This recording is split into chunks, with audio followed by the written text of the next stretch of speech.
Yang kami hormati teman-teman media cetak, media elektronik, dan online. Saya bersama Ibu Menteri Keuangan. Ini sesuai dengan arahan Bapak Presiden, kami telah melakukan pertemuan dan negosiasi dengan pemerintah Amerika Serikat dalam rangka kebijakan tarif resiprokal. Beberapa hal yang telah dicapai selaku ketua delegasi yang diamanatkan oleh Bapak Presiden, bahwa sejak pertemuan pertama dengan USTR sampai hari ini, pertemuan dengan semua stakeholder di Amerika Serikat, baik dari pihak pemerintah, asosiasi maupun dunia usaha.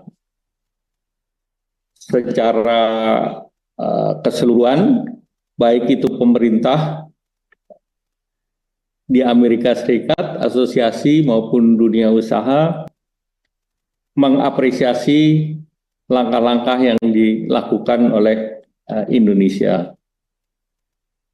Dalam kebijakan ini, kita sudah bertemu dengan Ambasador Greer dari USTR, Secretary Commerce Howard Lutnick, dan tadi sore dengan Secretary of Treasury Scott Bessent bersama dengan Menteri Keuangan, dan juga tadi pagi ketemu dengan Direktur of National Economic Council Kevin Hassett di West Wing. Dalam proses perundingan dan negosiasi, Indonesia berupaya mengedepankan kepentingan nasional dengan tetap mendorong penguatan hubungan bilateral dengan Amerika Serikat. Upaya pendekatan Indonesia telah diterima dan diapresiasi dengan sangat baik oleh USTR, Commerce maupun Treasury, dan semua membuka ruang dialog serta memberikan kesempatan untuk pembahasan teknis secara detail dalam 2 minggu ke depan, dan juga terdapat momentum yang baik untuk mendorong reformasi struktural yang sekarang sedang dilakukan untuk mendorong perdagangan dan investasi. Tawaran Indonesia kepada Amerika Serikat untuk mewujudkan kerjasama perdagangan yang adil, fair, dan square sepenuhnya mengacu kepada kepentingan nasional dan dirancang untuk menjaga perimbangan setidaknya pada 5 manfaat. Yang pertama, memenuhi kebutuhan dan menjaga ketahanan energi nasional. Yang kedua, memperjuangkan akses pasar Indonesia ke Amerika Serikat, khususnya dengan kebijakan tarif yang kompetitif bagi produk ekspor Indonesia. Yang ketiga, deregulasi untuk meningkatkan kemudahan berusaha perdagangan ini yang akan menciptakan lapangan pekerjaan. Yang keempat, memperoleh nilai tambah dengan kerjasama supply chain atau rantai pasok, industri strategis, dan critical mineral. Kelima, akses ilmu pengetahuan dan teknologi dalam berbagai bidang, antara lain kesehatan, pertanian, renewable energy.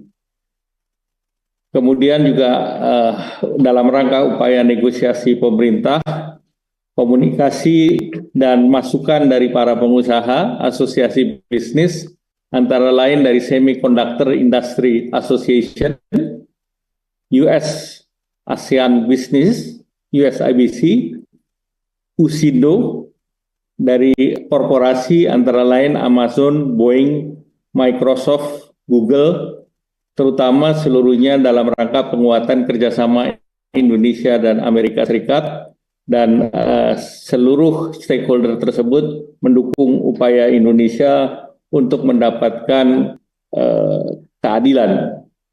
Secara keseluruhan, pemerintah Amerika Serikat mengapresiasi strategi dan pendekatan serta proposal yang diusulkan oleh Indonesia, dan kedua pihak menyetujui proses yang lebih intensif di tingkat teknis.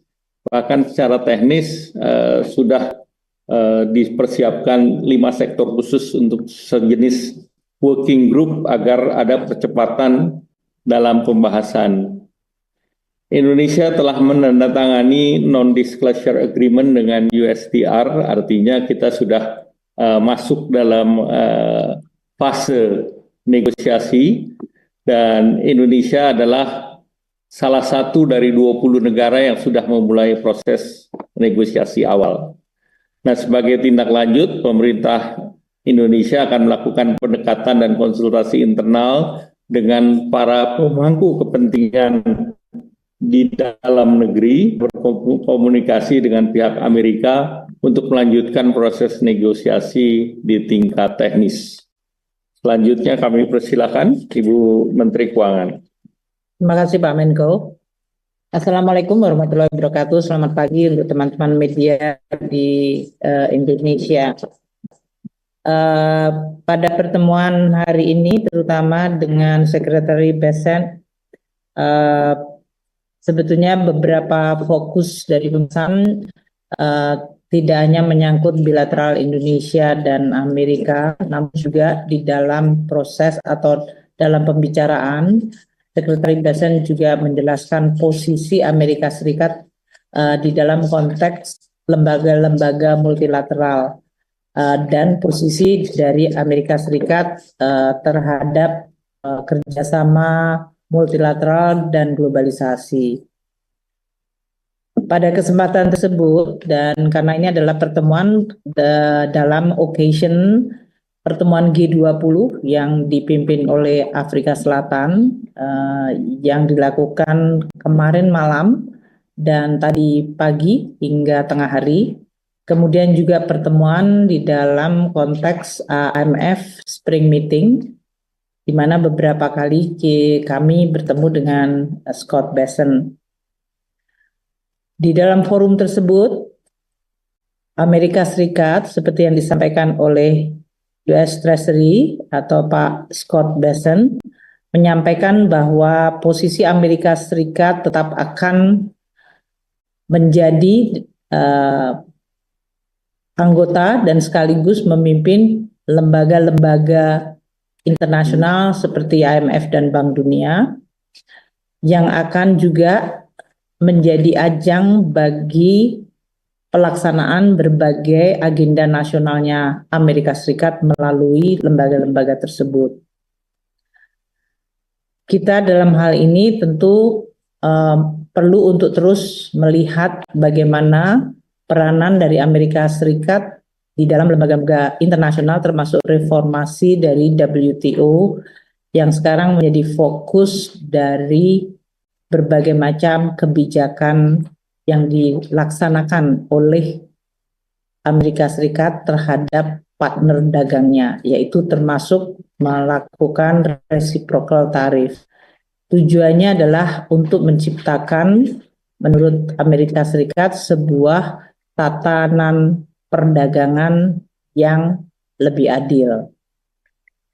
Di dalam konteks ini tentu kita juga harus terus mempelajari perkembangan ini karena di dalam pembahasan kami, Pak Menko dengan kami tadi dalam pertemuan, Amerika juga menyoroti mengenai hubungan Amerika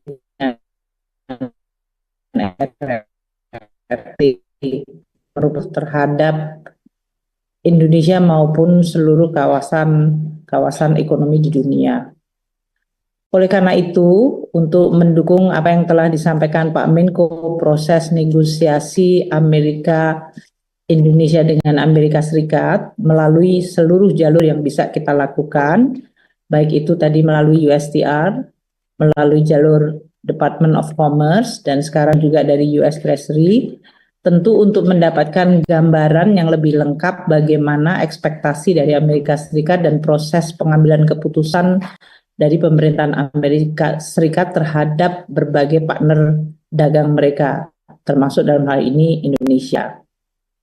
Dalam kesempatan ini pun, saya karena ini adalah dalam rangka juga pertemuan G20 dan Spring Meeting, melakukan perbandingan catatan atau compare notes dengan beberapa menteri keuangan untuk menanyakan bagaimana negara masing-masing melakukan engagement dengan Amerika Serikat.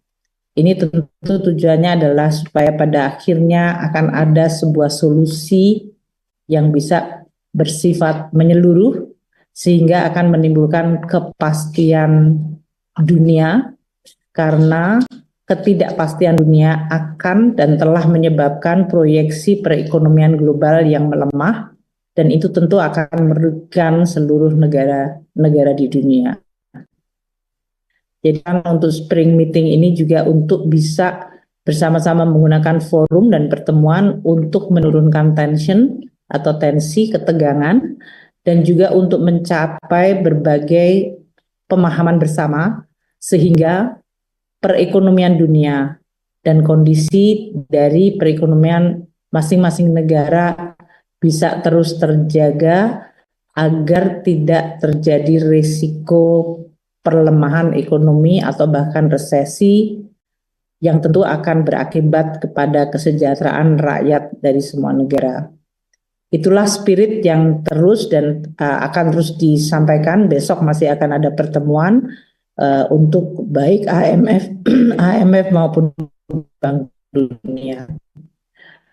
Globalisasi ini adalah sebuah mekanisme untuk menciptakan hubungan antar negara yang berdasarkan positive sum game, tentu telah menimbulkan juga dampak di masing-masing negara. Selama ini lebih banyak negara miskin atau negara emerging menganggap bahwa globalisasi tidak selalu menguntungkan secara adil. Namun di dalam fenomena yang sekarang terjadi, justru Amerika Serikat sebagai negara terbesar di dunia juga menganggap dirinya menjadi korban dari globalisasi. Ini memberikan suatu tekad bersama di dalam pembahasan G20 bahwa rezim dari perdagangan global dan lalu untuk dilakukan reformasi. Dan inilah agenda yang akan terus dibahas di dalam forum-forum internasional. Mungkin itu yang bisa kami sampaikan sebagai tambahan Pak Menko, bahwa konteks antara bilateral Indonesia dan Amerika, dan Indonesia seperti yang disampaikan Pak Menko mendapatkan apresiasi atas respons untuk berdialog dan untuk melakukan negosiasi. Kedua, yang dihargai adalah proposal Indonesia yang disampaikan oleh Pak Menko Perekonomian Pak Erlangga, termasuk proposal yang paling lengkap dan detail yang menggambarkan suatu kerjasama yang saling menguntungkan. Dan yang ketiga, apa yang dilakukan Indonesia sesuai dengan arahan Presiden Prabowo untuk melakukan reformasi dan deregulasi itu adalah untuk kepentingan Indonesia sendiri, namun sekaligus bisa memecahkan masalah baik masalah bilateral maupun masalah global. Jadi ini adalah sebuah pengakuan dari Amerika Serikat terhadap langkah-langkah yang dilakukan oleh Indonesia, dan dengan bekal komunikasi awal yang tadi kan Indonesia among the first timer, the first mover, itu dianggap akan memberikan advantage atau keuntungan dalam posisi Indonesia di dalam proses perundingan ini. Feedback yang positif ini tentu akan dijadikan bekal bagi kita untuk terus melakukan pembahasan di level teknis, dengan tentu pada diharapkan akan terjadi sebuah manfaat bagi perekonomian Indonesia maupun bagi perekonomian regional dan dunia. Demikian